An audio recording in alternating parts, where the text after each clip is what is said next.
Sometimes people think that lust is just the wanting of things, but the truth is that we want things all the time and it's not lustful. Lust has to do with what you do with the want. So I wrote a great description in my book, The Truth About Holy Sex, and so I want to read it to you. Maybe it will clarify for you. Lust is the ravenous use of one's mind to imagine what it would be like to have something that does not currently belong to you. This can be possessions like cars or luxury items, or sexual like a sexual conquest. Thinking about sex does not constitute lust. Recognizing sexuality or beauty does not constitute lust. A sexual mind is not automatically a lustful mind. To see that a person is attractive does not force you to turn them into a sexual object. You can look them in the eye, recognize their beauty, and enjoy engaging with them as they are, a whole person, without making them into an object. A mind becomes lustful when it gravitates towards consumption of the object, taking something or someone and actively imagining using them for your own pleasure without their consent. Lust is a choice, not a compulsion. Sometimes people think that Grand rising, grand afternoon, or grand evening, depending on what time of day you are watching Daily Dose of D. I am your host, aka GODDESSDEEOFLUV, and it's Friday, y'all. We have made it till Friday. Hold on, I got me an echo, y'all. Hold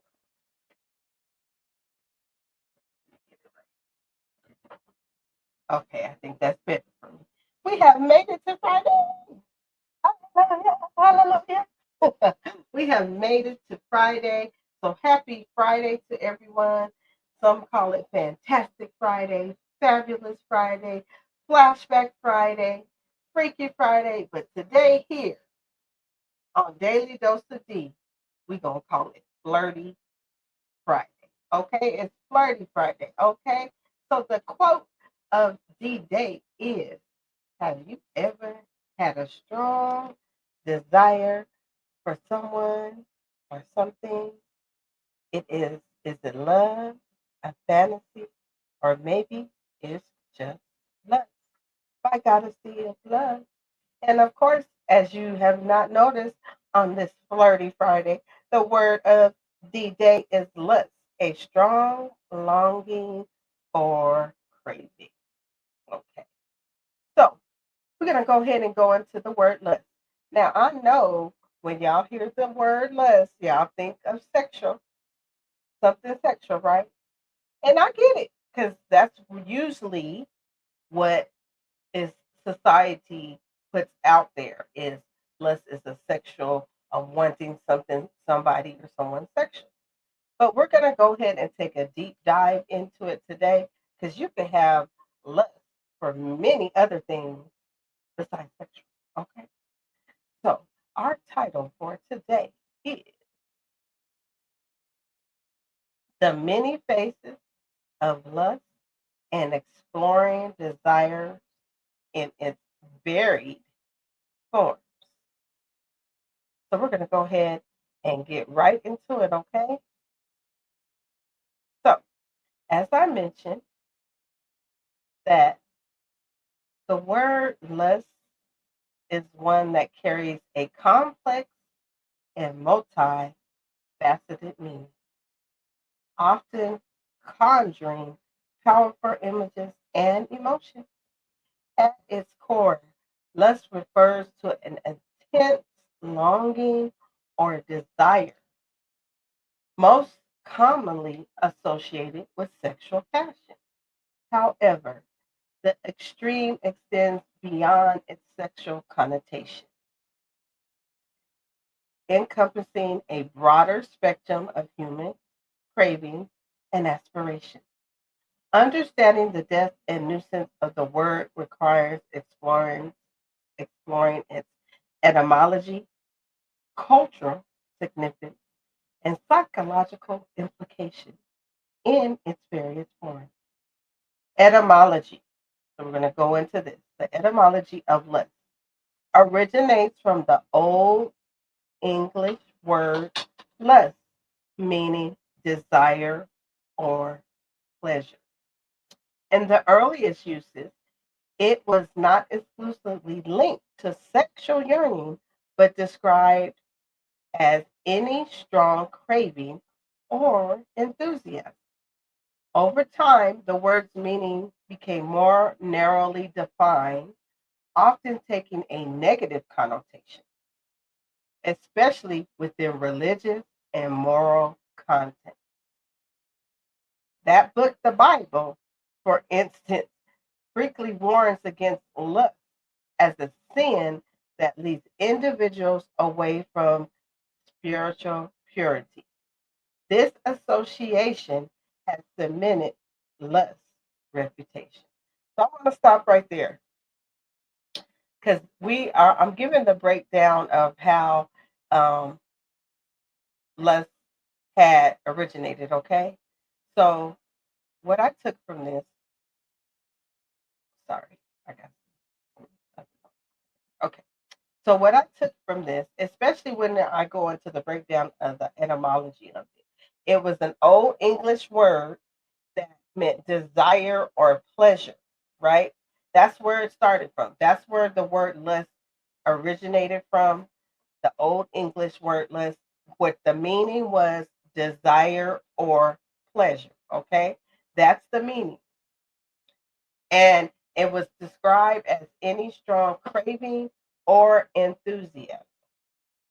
So over time, the word got narrowed down and it got defined to be in the negative sense. Because to me, the original meaning of lust, desire, and pleasure, to me, that's not negative. Just like I started out the song, the object of my desire. You know what I'm saying? Or pleasure. When you want to find pleasure in something. I don't see no negativity in those words. So that was the meaning of lust. But as the world is said, over time, the word became a negative connotation, especially when it came to moral content in religion. And actually, on a religious level, lust is considered one of the seven deadly sins. And if y'all did not notice that my words of the day have been what they call the seven deadly sins. Okay. Once again, let me go ahead and say this. This is my research. I don't agree with everything, but this is research that I have done. So this is things that the society and the world has put out there. And you know I'm always going to give my opinion. Okay. So let's move on. Lust takes on many forms, each reflecting different aspects of human desires. Here are four forms. Let me fix this because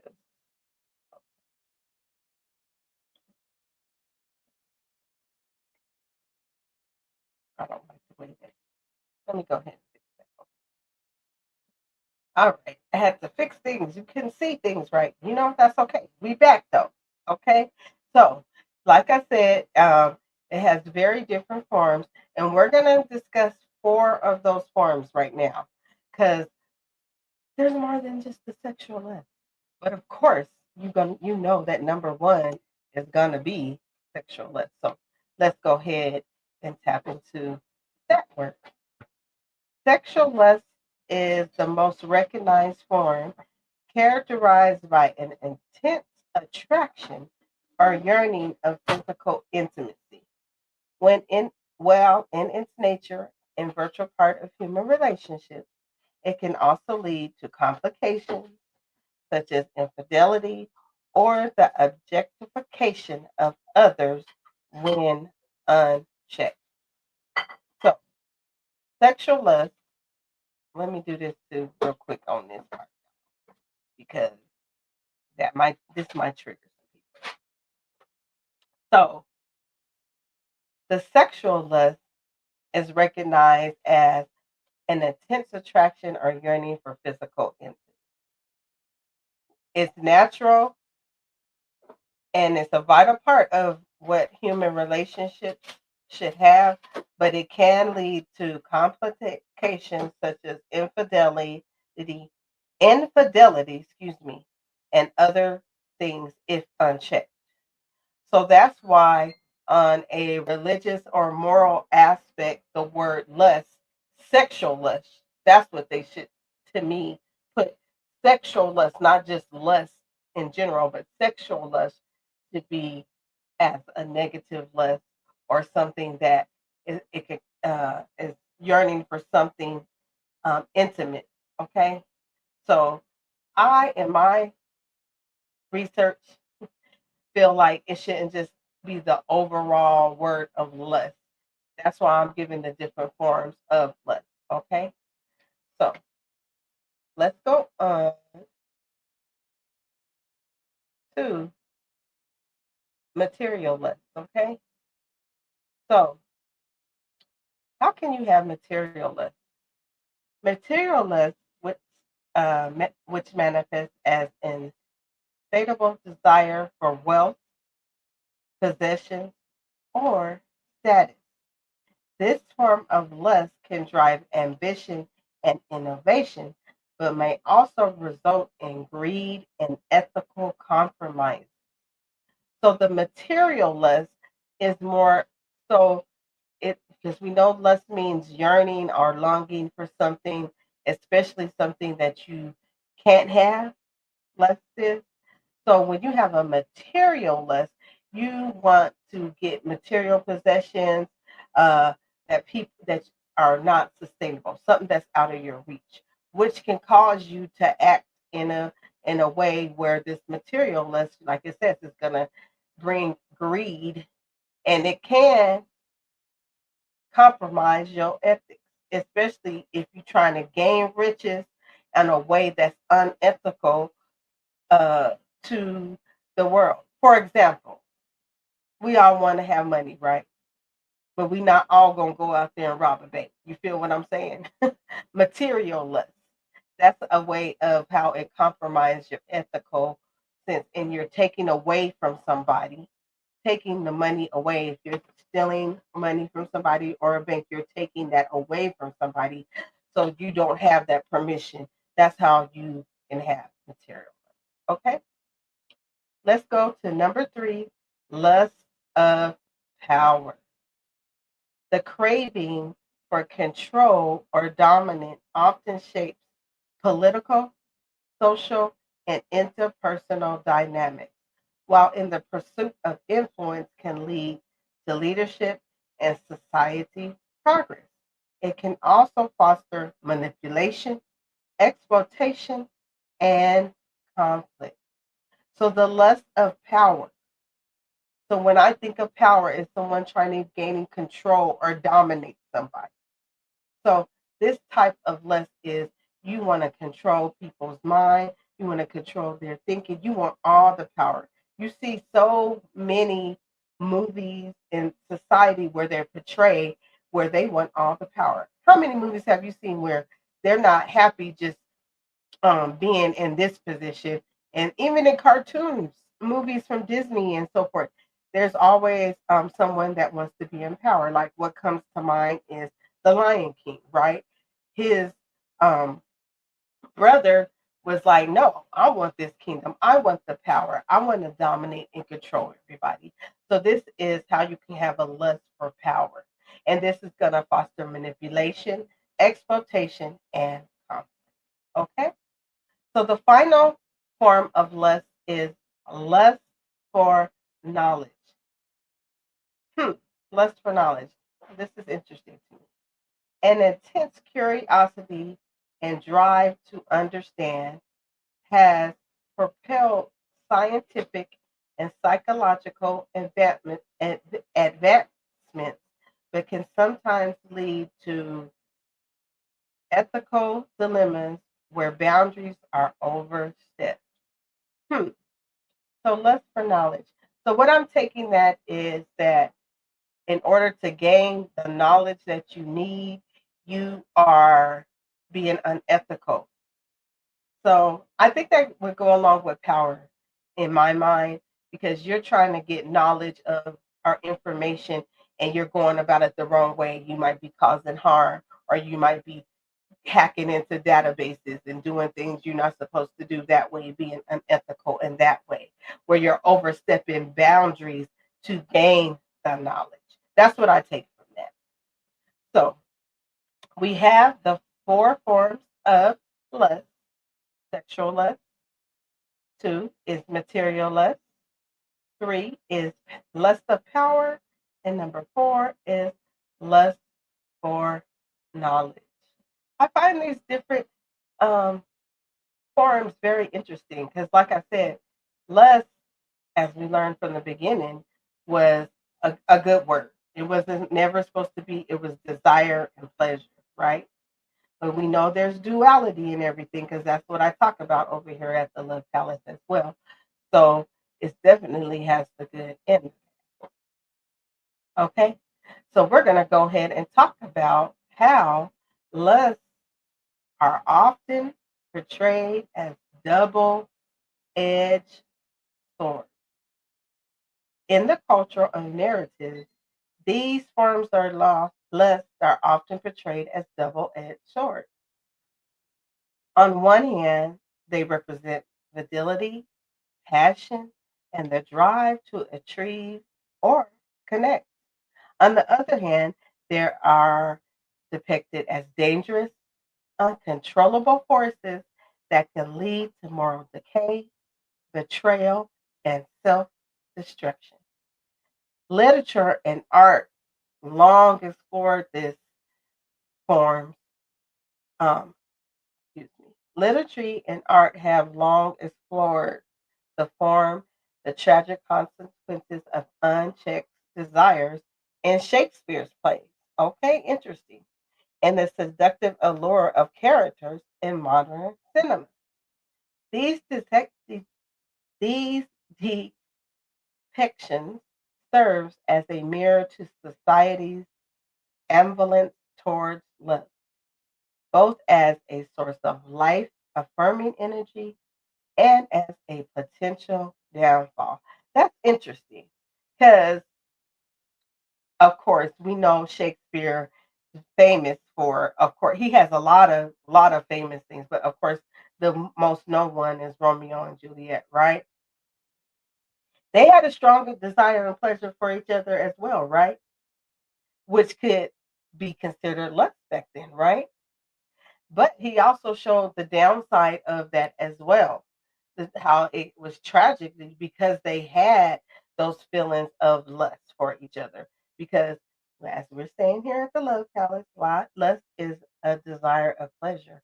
And how I put that into duality is they had those feelings for each other, but at the end it was detrimental. Shakespeare has a lot of different plays that does depict like the difference of things.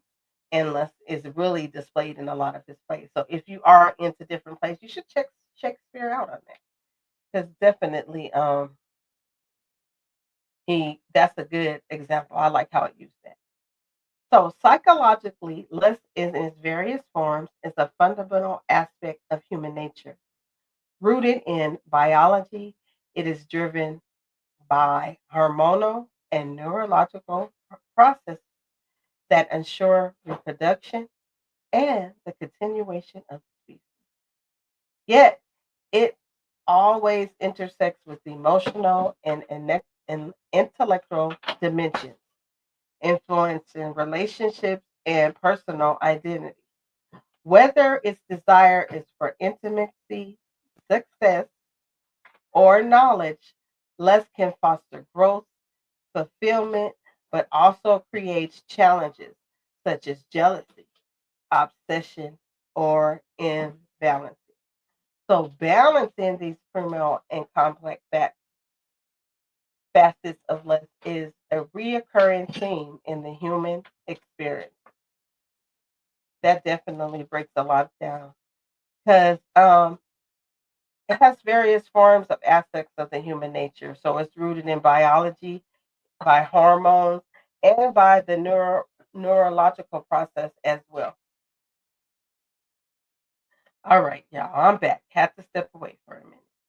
So, as I was saying, that It on the psychological side, it's rooted in biology, hormonal, and neurological process that ensures reproduction and the continuance of the species. So it also intersects with emotional intelligence, okay? And it influences relationships and personal identity. It says. And this is on a psychological view, okay? So in the contemporary part of it, the concept of lust is re-examined through the lens by gender, power dynamics, and consent. Discussions around healthy expressions of desire and the distinct between lust and love have gained prominence, emphasizing the importance of mutual respect and self awareness. The evolving perspective um, highlights how society's understanding for lust continues to grow, reflecting change in value and deeper insight into the behavior. Yes, I love this part of it. So there's discussions around healthy expressions of desire and pleasure, the word lust, healthy between people, and how lust and love have gained people's approval. And it emphasizes the emphasis is on the importance of having mutual respect and self awareness. When you have lust and have these things in mind, it can grow and reflect in our human behavior in a good way. Okay? So you know how we do it over here at the Love Palace. You know I gotta have some things, some steps to give you. So we're gonna talk about avoiding lustful behavior. How can we avoid the lustful behavior that's in the negative sense? Not the positive sense, but being in the negative sense. What can we do so we don't have that negative behavior? Number one is cultivate mindfulness. Practice being present in the moment through mindfulness or meditation. We talk about this all the time. This can help you recognize and manage intrusive or unwanted thoughts. If you're having lustful, using the word lustful in a negative way, to cultivate mindfulness, you can have work through meditation, think things out, and recognize that you might have some unwanted or intrusive thoughts that you don't want. So you're going to ask them thoughts to be dismissed, okay? When it comes to being lustful in a negative way. We're going to do what number 2 says, set healthy boundaries. This is always said, and this is well over here at the Love Palace. Avoid situations or environments that might trigger lustful, thoughtful, negative behaviors. Be mindful of the media you consume, the relationships you maintain, and the situations you engage in. Absolutely. When you set healthy boundaries, you're not going to put yourself in an environment that's going to make you have negative, lustful thoughts. Get away from that. Don't put yourself in there because that's just going to trigger that type of behavior. So your boundary is going to be I'm not going to consume that when I'm on media. I'm not going to be in a relationship that is a lustful, negative relationship or engage in that. So you're going to set boundaries for yourself so that it doesn't trigger negative, lustful things. Okay. So we're going to go to number 3, focus on non physical connection. Deeper, excuse me, develop deeper emotional intellect connections with others to create meaningful relationships that transcend physical attraction. I love this one. Focus on the non physical connection. Focus on how you're attracted to a person because of their mind or their thinking or your conversation or what you can create together without the physical connection. Oh, I love that one. I love that one a lot. I think that would help with not being on.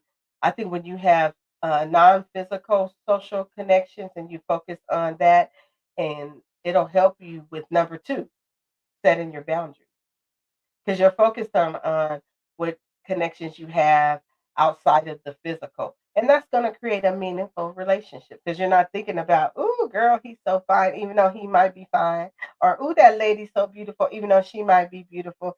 You're going to focus on developing connections emotionally and intellectual. Okay. So, number four, engage in meaningful activities. These are going right along with each other. Channel your energy into productive and fulfilling pursuits such as hobbies, exercise, or volunteer work to reduce focus from lustful impulses. Engaging activities. Channel your energy.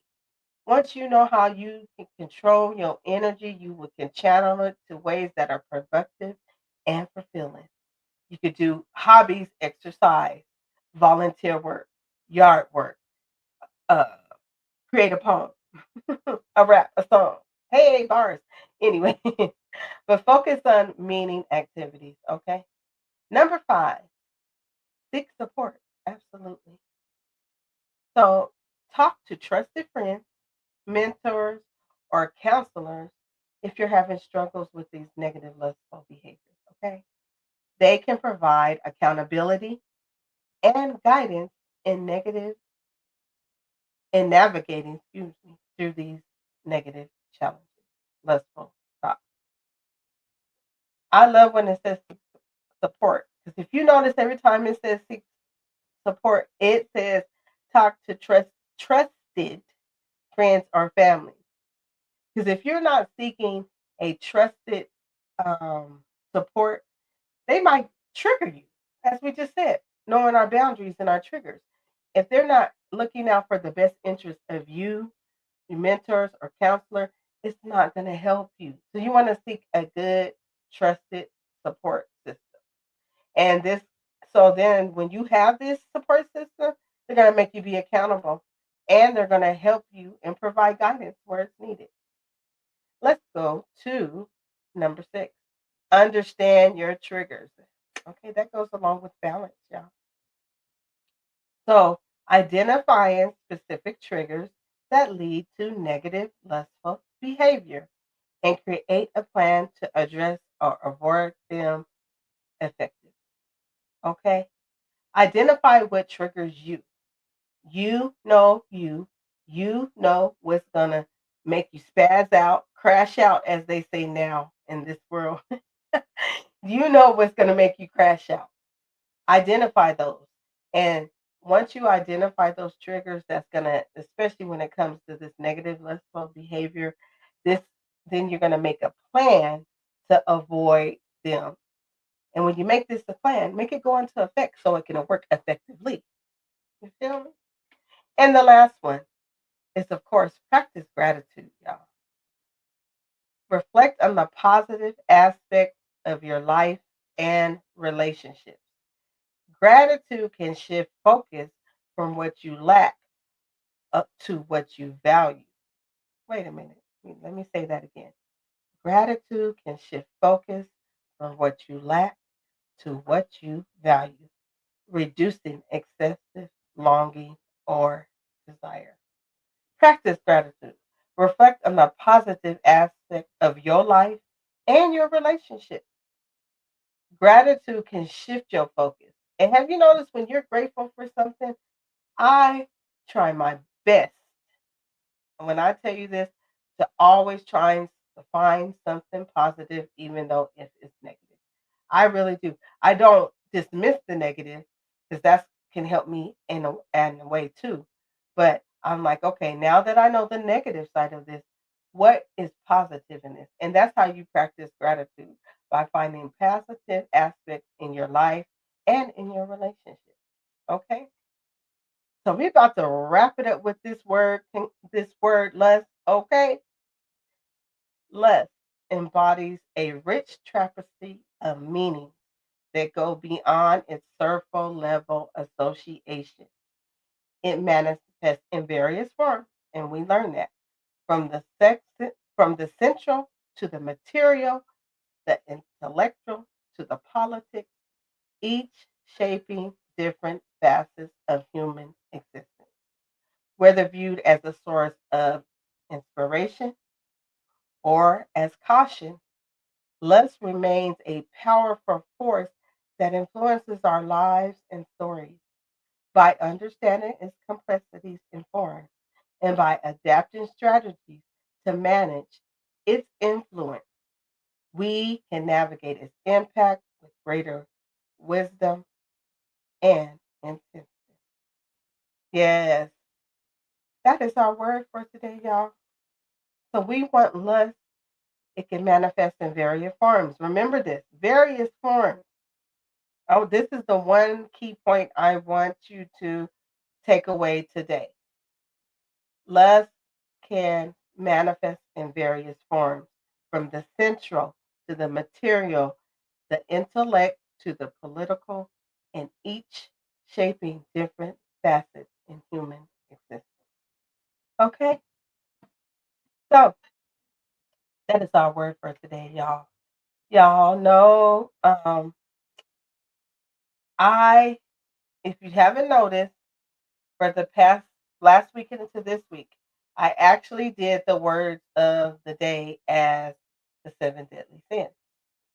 Now, what started it is because listening to a different content creator, and they were talking about, oh, what was it, judgment or something? I can't remember how it started. It was a word. It was jealousy, exactly, jealousy. So then I was looking up another word of jealousy, and then it took me to seven deadly sins, which was greed. All the ones that I've done so far. If you go back and watch the Daily Dose of the only one that's missing is greed, because something happened to that recording because I had a something with StreamYard. But I did the words of the day as the seven deadly sins, and what it was a curiosity to me, because hence the word yesterday, wrong. I didn't want to say sin, so wrong. It brought that word in because I wanted to find the meaning of things for myself. And I'm like, why they call these the seven deadly sins? And through my research, you see, I found the good in it, right? I found how, yes, it has a negative connotation or a concept of how society makes these words, but it also has a positive side. And that's what I wanted to do with these words. So if you didn't notice, go ahead and give me some more watch time and watch those Daily Dose of D. And I actually went over the seven deadly sins, which I don't even like to call them that. So we're going to call those the seven Daily Dose of D words that I had this past week and into this week. And I just really wanted to show that. Okay. So, as we know, I'm about to wrap this up, but as I'm going to give you the quote of the day on this Flirty Friday, okay? Have you ever had a strong desire for someone or something? Is it love, a fantasy, or maybe it's just love?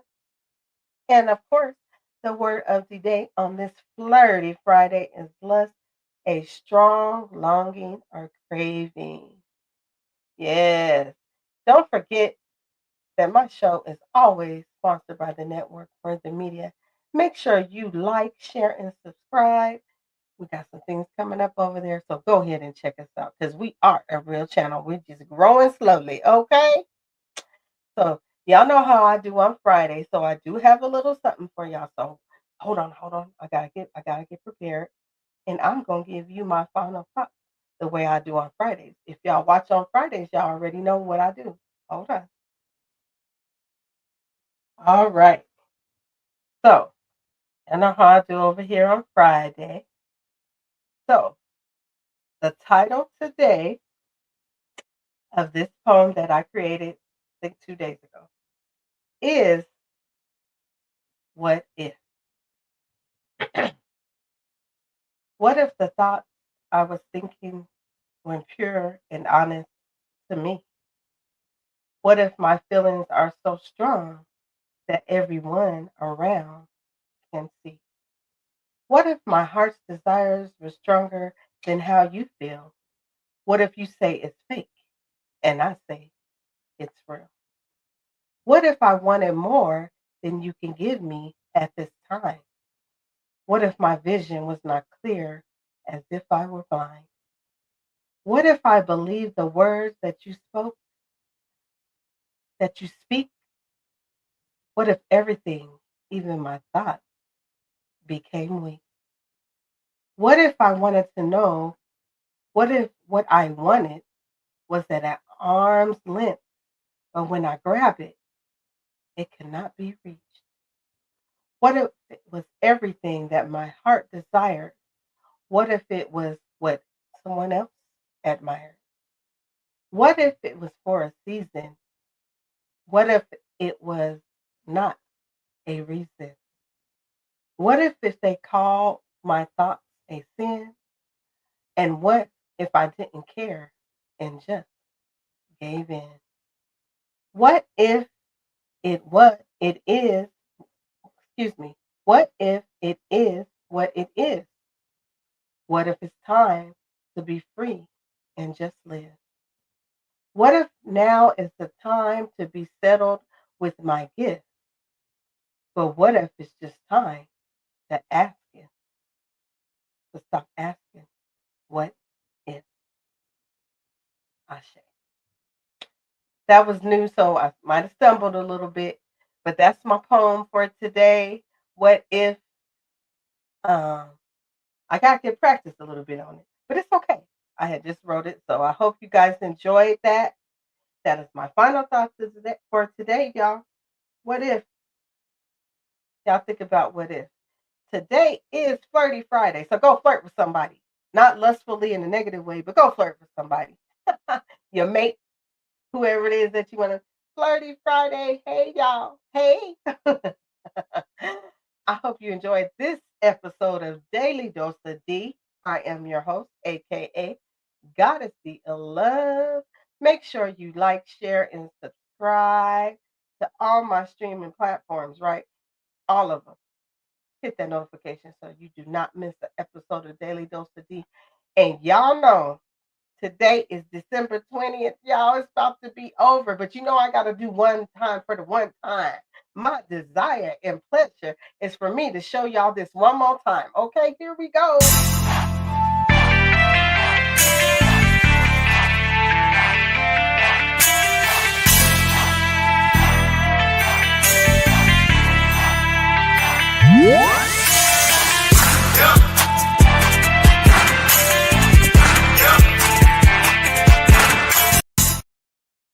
Yes, that's the one last time you will be seeing Sagittarius season on Daily Dose of D. Because when I do return on Monday, it will be Capricorn season. But I will still be celebrating today and tomorrow in my season, okay? Don't get it twisted. It's still the season. It is gradually moving into Capricorn season. And I ain't mad at y'all Capricorns, do y'all think? But I enjoyed my season and I hope you enjoy yours just as much as I enjoyed mine. Okay, Capricorn? As I said, make sure you like, share, and subscribe to Daily Dose of D, TikTok, Instagram, and YouTube. Hit that notification button. Make sure y'all go to TikTok because I can go over there live now. Congratulations to me because I hit 1,000 more subscribers. So I will be going live over there. So y'all make sure y'all subscribe, okay? Let me see how I'm going to end this today on Flirty Friday. Flirty Friday. That should be a song, huh? Okay. To those that have positive love and lustful thoughts, I love you. Goddess D loves you on Flirty Friday, okay? And because it's Flirty Friday, to those that don't love me and have negative lustful thoughts, keep your negative lustful thoughts. But those that need that extra love because it's Flirty Friday, I love you too. Peace and love to everyone. Have a wonderful, safe weekend. Spend time with your loved ones, your family, your friends.